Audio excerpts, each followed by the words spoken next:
FNCS Heats did not disappoint. The hype is real going into grand finals now, and I want to go over everything that we learned after FNCS Heats happened. Real quick, video starts though, hitting 100,000 subscribers would be like winning FNCS to me. So if you want to help me to be able to win FNCS, please just subscribe to the channel if you guys are new. Just go get dog in the Fortnite item shop if you want to support me even more. Follow me on Twitter if you're not already, and let's get straight into today's video. All right, so we gotta start off by talking about the most anticipated team that was coming over from EU, and that is Mongraal and Mr. Savage. And to me right now, they look like a top 10 team in the world. This team was putting in so much practice before grand finals, like in that 2 or 3 week little like break that Fortnite had in between tournaments. They were like one of the only teams that were grinding every single scrim session. They were playing zone wars. They were getting better. Mr. Savage looks like he's in his 3rd prime right now, and Mongraal looks like he could be one of the best Surge players, and he is probably one of the best DMR players in the game. And in a meta where using a DMR is like the only way to get Storm Surge, this team has almost perfected that. Another thing is this team literally dominated whoever contested them off spawn at their drop spot this season.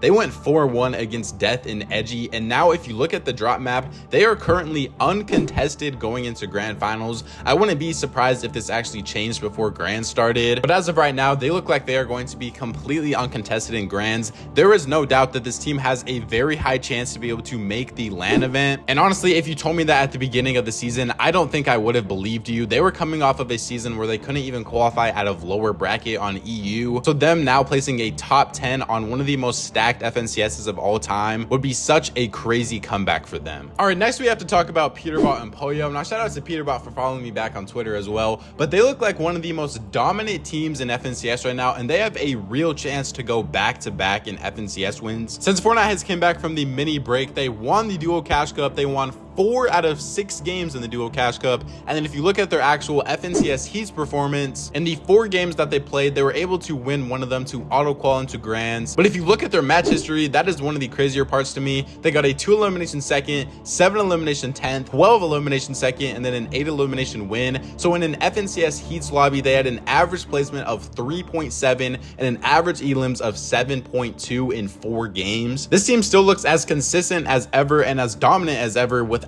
the Grim Gate coin. Nobody can say that they get carried by this coin anymore. I've seen the argument now that people are saying they have an OP coin with like the Redline Rig coin because it heals you with like Siphon Shield over time. And I just want to say, I don't think that coin is anywhere as near as overpowered as the Grim Gate coin that they had last season. It still is definitely very good. And in a meta where a lot of people don't have very many like overpowered items, them having that is an advantage. But the real advantage that I see that they have is they have the Redline Rig Mythic AR. And in the hands of Peterbot, this weapon is absolutely lethal. Having the best AR in the game while being the best height team in the world is absolutely just a crazy combination. If they're able to get high ground, they can put literal infinite amount of pressure on. I'm going to get a little specific here, but if you watch the games, you see a lot of the people that take height have DMRs, so they're not able to pressure low ground to be able to keep high ground and to keep people from going up for it. But since they have one of the fastest shooting ARs in the game in the hands of someone that people literally say cheat, they can just put infinite amount of pressure down onto people and keep height for like the whole game if they're able to get it. So their odds of being able to win a game are already super high because they have the Siphon Medallion that can help you out heal Storm Surge,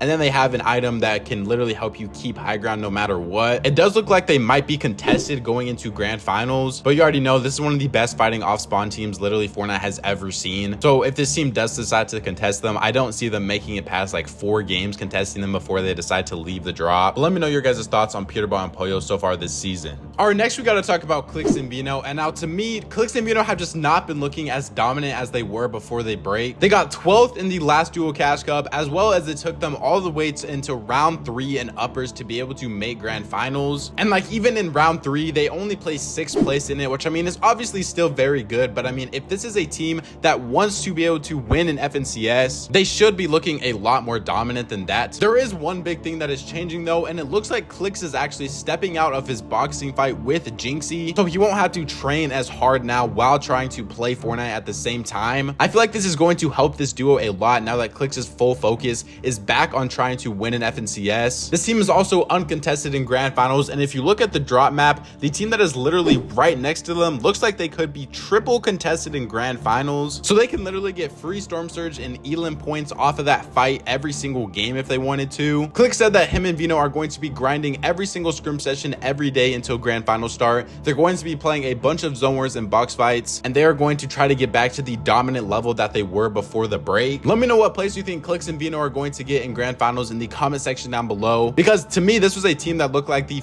far and away grand finals favorite. But after the recent addition to crash pads and just different things that people are able to just psycho hype for now, they haven't looked like they have fully adapted to the meta yet. Every time that they get high ground, they basically just get crash padded up on, and they end up getting height taken from them. I was very surprised that this team wasn't able to win a single game in FNCS heats to be able to auto qual to grand finals. After being a team that could basically get wins at will before crash pads were added, it is so crazy that one little item like completely changed that for them. These are some of the best pros in the game at the end of the day though, so they should be able to adapt to the meta hopefully and figure out their new strategy to be able to get that dominance back. We have to talk about Acorn and Cold being back now after dominating FNCS lower bracket, winning by almost 200 points, and then going straight into upper bracket, having one of the most consistent match histories, being able to win a game and qualify straight into the grand finals. Like literally just look at their match history real quick. They were on like some Peterbot and Poyo type of levels. They got a 2 elimination 5th, 5 elimination 6th, 8 elimination 2nd, 7 elimination 3rd, and then the very final game they got a 7 elimination win to auto qual them into FNCS grand finals. This is a team that has been struggling in a lot of the duo cash cups like all season. Even in like the very recent duo cash cup, they weren't able to qualify, and then there was the whole big thing with them having to start in lower bracket, but that didn't seem to affect them at all. This team just seems like such a better FNCS team than a cash cup team this season for some reason,